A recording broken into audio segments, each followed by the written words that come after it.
बिहार में एनडीए गठबंधन की सीट शेयरिंग को लेकर तस्वीर लगभग साफ हो गई। मुख्यमंत्री नीतीश कुमार के दिल्ली दौरे के बाद विधानसभा चुनाव में सीटों को लेकर गठबंधन दलों के बीच अंतिम सहमति बन गई। सूत्रों के मुताबिक जनता दल यूनाइटेड 102 और भाजपा 101 सीटों पर चुनाव लड़ेगी। चिराग पासवान के लोक जनशक्ति पार्टी यानी एलजेपी को 20, जीतन राम मांझी के हिंदुस्तान आवाम मोर्चा को और उपेंद्र कुशवाहा के राष्ट्रीय लोक मोर्चा को 10-10 सीटें मिली। फिलहाल सीटों के बंटवारे को लेकर आधिकारिक घोषणा नहीं की गई। संभावना जताई जा रही कि एनडीए जल्दी प्रेस कॉन्फ्रेंस कर सकता है। हालांकि कौन सी पार्टी किन सीटों पर लड़ेगी इस पर मंथन चल रहा है। इस दौरान जेडीयू और बीजेपी में 1-2 सीटों का अंतर हो सकता है। भाजपा जेडीयू से कम सीटों पर चुनाव लड़ेगी। अब तक जो जानकारी सामने आई इससे उस पर मुहर भी लग रही है।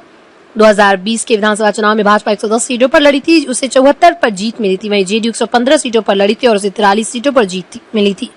सूत्रों के मुताबिक इस बार जेडीयू 102 और भाजपा 101 पर लड़ेगी। लोकसभा चुनाव में बीजेपी ने 17, जेडीयू ने 16, एलजेपी ने 5 और जीतन राम मांझी की हम और उपेंद्र कुशवाहा की राष्ट्रीय लोक मोर्चा ने 1-1 सीट पर चुनाव लड़ा। लोकसभा चुनाव में बीजेपी ने जेडीयू से 1 सीट ज्यादा पर चुनाव लड़ा, लेकिन विधानसभा में जेडीयू बीजेपी से 1-2 ज्यादा सीटों पर चुनाव लड़ सकती है।